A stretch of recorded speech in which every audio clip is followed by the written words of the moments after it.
നീണ്ട 3.5 വർഷമാണ് റഹ്മത്ത് നുസൈഫ എന്ന തിരുവനന്തപുരം സ്വദേശിനി സൗദിയിൽ തടവ് ജീവിതം നയിച്ചത്. സ്പോൺസർ നൽകിയ വ്യാജ പരാതിയുടെ പുറത്തായിരുന്നു അവരുടെ തടവ് ജീവിതം. ഇപ്പോൾ ആ ദുരിതകാലം പിന്നിട്ട് നാട്ടിൽ തിരിച്ചെത്തിയ നുസൈഫയുടെ ജീവിത ഗദ്ഗതങ്ങളിലേക്ക്.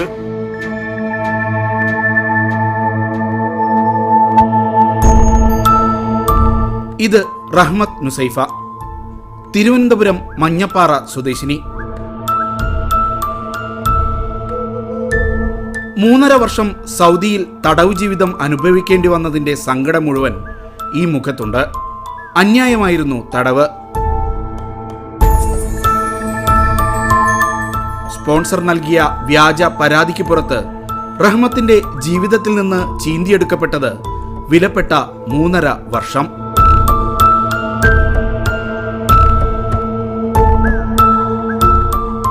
പേരിന് ജയിൽ മോചിതയായെങ്കിലും റഹ്മത്തിന്റെ ജീവിത ദുരിതം അവസാനിക്കുന്നില്ല.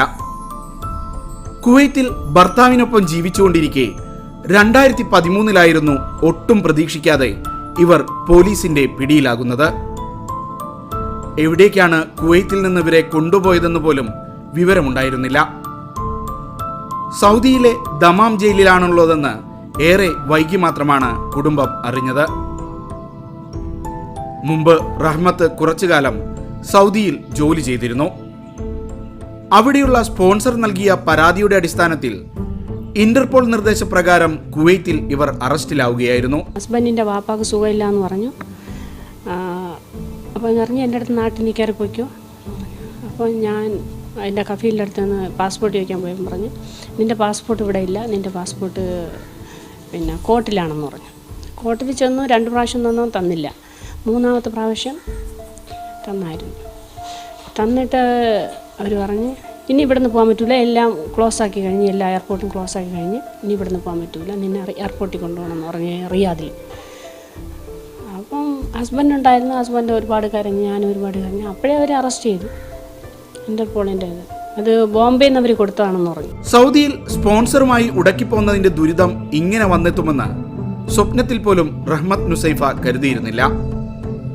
ദമ്മാമിലെ സ്വദേശി വീട്ടിൽ ജോലിക്ക് നിന്നപ്പോൾ അവധിക്ക് നാട്ടിൽ പോകാൻ അനുമതി ചോദിച്ചതാണ് സ്പോൺസറെ രോഷം കൊള്ളിച്ചത്.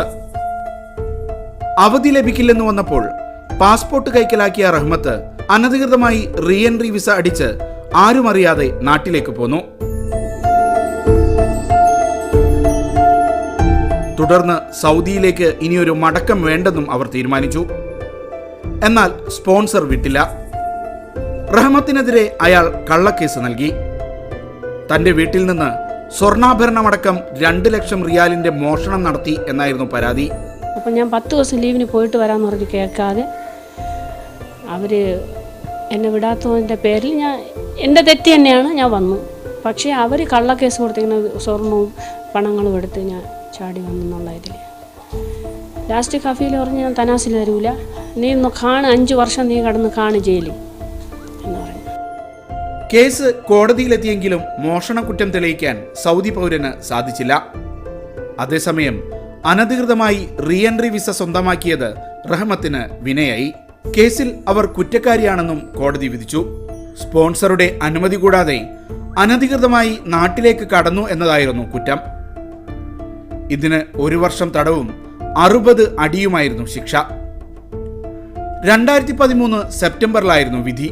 എന്നാൽ ഖുർആൻ മനഃപ്പാടമാക്കിയതും തടവുകാലത്തെ നല്ല സ്വഭാവവും പരിഗണിച്ച് ശിക്ഷയിൽ ഇളവ് ലഭിച്ചു. തനാസിൽ കിട്ടുന്ന ഉമ്മായി ചെന്ന് കാണാൻ ഒരു ദിവസം ഞാൻ 100 റക്കാത്ത് വരെ ഞാൻ നിസ്കരിച്ചിട്ടുണ്ട്.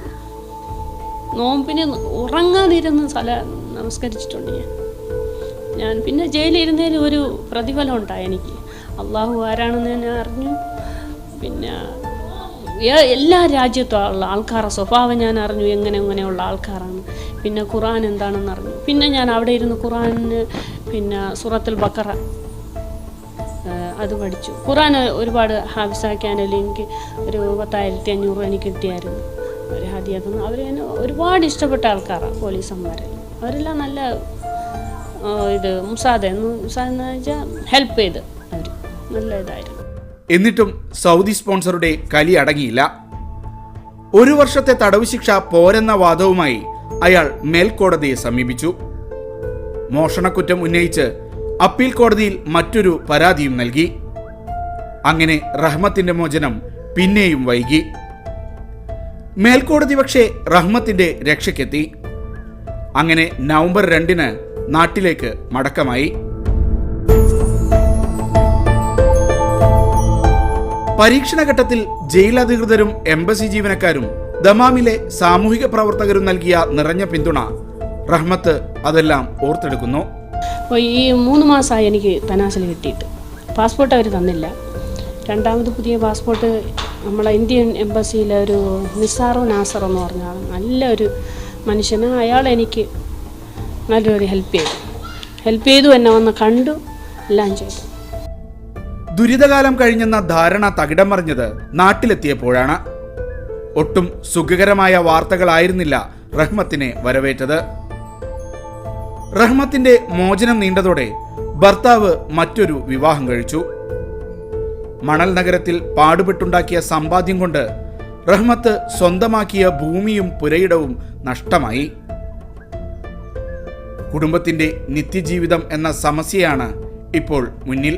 അവിടെ എന്തെന്നറിയാതെ വിതുമ്പി നിൽക്കുകയാണ് ഈ പാവം സ്ത്രീ. വീക്കെൻഡ് അറേബ്യയിൽ ചെറിയൊരു ഇടവേള കൂടി.